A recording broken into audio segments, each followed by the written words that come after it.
What you were saying, Martin, because it actually aligns with what I was about to say, but let me quantify it for you. So what we need to do, obviously, to ensure that we level up everybody in the borough. Okay, so look, I don't have a national manifesto because I'm a local, and so I can only focus on local issues surrounding Brent.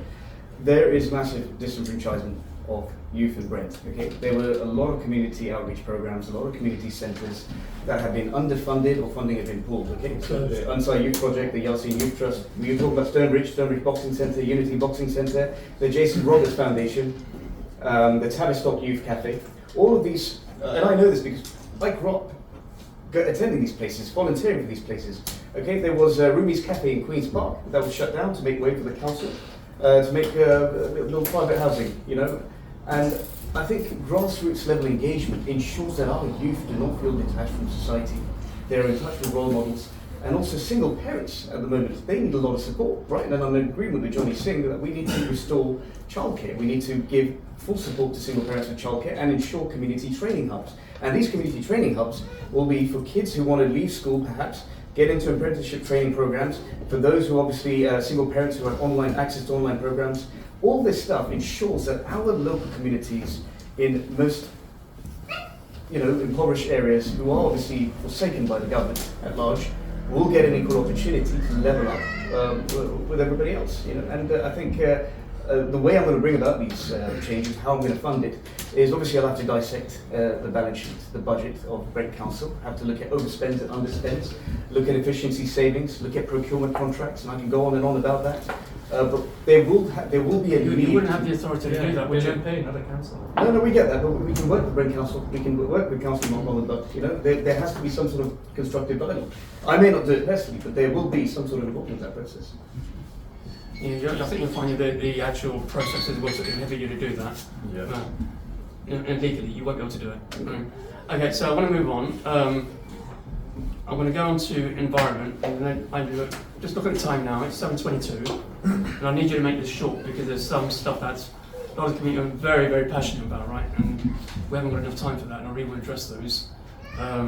So if you could really stick to your minute, I'd be appreciative. On the environment, what is your commitment to the environment, climate change, and net zero?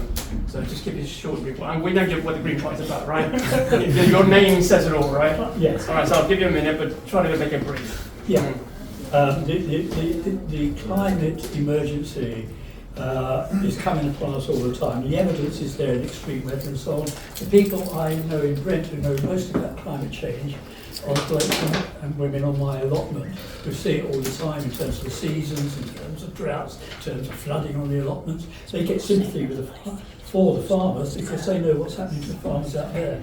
Vegetable prices are going to go up because we actually can't grow them in the conditions that we have at the moment. We obviously have to address climate change in terms of housing. We want to have a retrofitting of housing so that they're warm and don't need as much heating as they do now. So much goes through the windows in heating and so on. So we want a national and funded replacement of housing, so that refurbishment of housing, so that they are near zero as much as we can in terms of emissions. We want as much on council property, solar power and micro generations can be. Brent is really, really bad at that. And we just recently discovered that in terms of trees, which are great for the shade and for the environment, Brent has failed. Right. I'll give you 5 seconds. Oh, 50 seconds, go on. Failed No to replace all the trees that it's felled. It's only replaced half of them. Brilliant. You want to go next, James? Yeah, that's fine.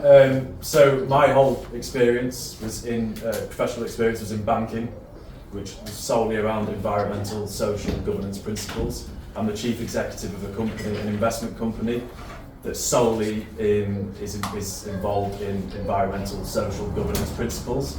So if there's anyone here that knows anything about climate change and green investing, it's me. Unfortunately, most of the money that goes towards these projects doesn't go to where you think it does.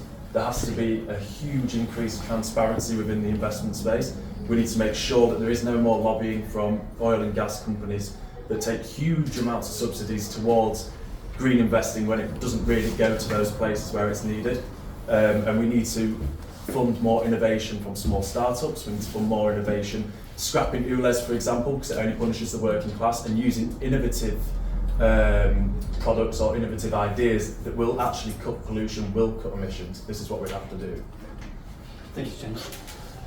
What's going next? Yeah. I'll go next. I'm in agreement. I've just got a couple of just key points concerning Brent. I want to promote and enhance more green spaces in Brent, and also put a lot of priority in tackling toxic wasteways in Brent, wastewaterways, and ensure we get proper clean up under short and sweet, and in agreement with most of the policies. Yeah, probably pretty much broad agreement again. I think just a few points, key points from us. Firstly, the 4 greenest councils independently judged in England are all Lib Dem run, so that's a plug for our policies. We would also have a 10-year plan to upgrade houses with better insulation. We would also incentivise more solar on rooftops where families could get money for paying back energy into the grid. We are committing to 0.7% of gross national income on international development, with a high proportion of that going to fund climate mitigation strategies predominantly in the global south, where we see the effects of climate injustice at the highest level. So we're a green party through and through, and we've got a track record of that up and down the country. Okay, thanks. Final question on environment is, we currently have a huge problem with air pollution and toxic waste in Brent waterways. Which of your policies will tackle this, and in which time frame? Who wants to go first with that one? I can jump on that. Yeah. It's renationalising utility companies and making sure that they run properly and efficiently. And again, it's investing in innovative solutions that are coming through from startups, and using these ideas to actually make a difference in the area and stop punishing the working class with initiatives that Labour love for some reason, such as ULEZ, which is a major manifesto pledge of ours to scrap. There's so much innovation out there, and I see it every day, and we just completely overlook it, and I find it absolutely insane that we don't work as a local government, as a national government, to actually help these small businesses to make a real difference, because then we are helping younger people that want to start companies also. So it's 2 birds with 1 stone that we want to try and achieve, and these are the ways that we can do that. Thanks, James. Which one do you want to go next? Yeah, I'll go. So we talked about water. We put it into a community interest company, and we focus on cleaning up our waterways. You'll see that again, time and time again. We've talked about that. Your other point about air, I think if you look at our manifesto and the plans we've got around public transport, so improving access for public transport, particularly for younger people, with a national bus card for young people in the same way that you have a national rail card, with half fares on bus, tube, trams for young people up to the age of 18 instead of 16, with plans for more investment in active travel, so walkways, cycleways, all things that get people out of their cars and reduces the air pollution. So water's tackled through community interest, and air pollution is tackled through investment in public transport and active transport. So, yeah, very, very simple policies: promotion of green transport, carbon reduction targets, commitment to net zero, and of course sustainable development of green building standards, community engagement and awareness programs, and also more accountability from corporates, recycling, to ensure that we keep capturing that. Okay, so I mean, everybody knows there's a recycling centre between here and the stadium, right? I mean, pollution. I mean, everybody on the estate's complained to the Environment Agency every summer. The stench is just awful when it's hot, right? Yeah. The Environment Agency, all they would say is tell everybody else to complain, and then we'll give them a call.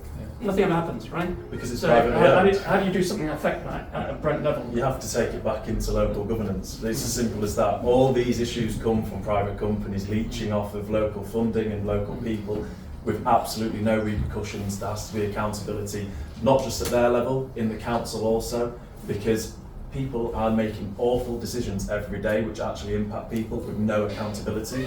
And they know full well they're not going to be held to account, so they can just get away with it and do it. We need to make sure that stops immediately. Anybody else want to follow up there before I go to Martin? No, we just need to, like James said, we need to vet more companies, keep tenders. Obviously, we need to keep renewing contracts. We can't just have one company in every road to run through, because that leads too much power, leads to too much profit. So can I just say, I didn't say anything about private companies. I'm saying bring music back into state. So how do you bring something that's not private back into the state, James? Well, you either have to buy it or wait for it to go bankrupt, which it likely will. like most of these companies do.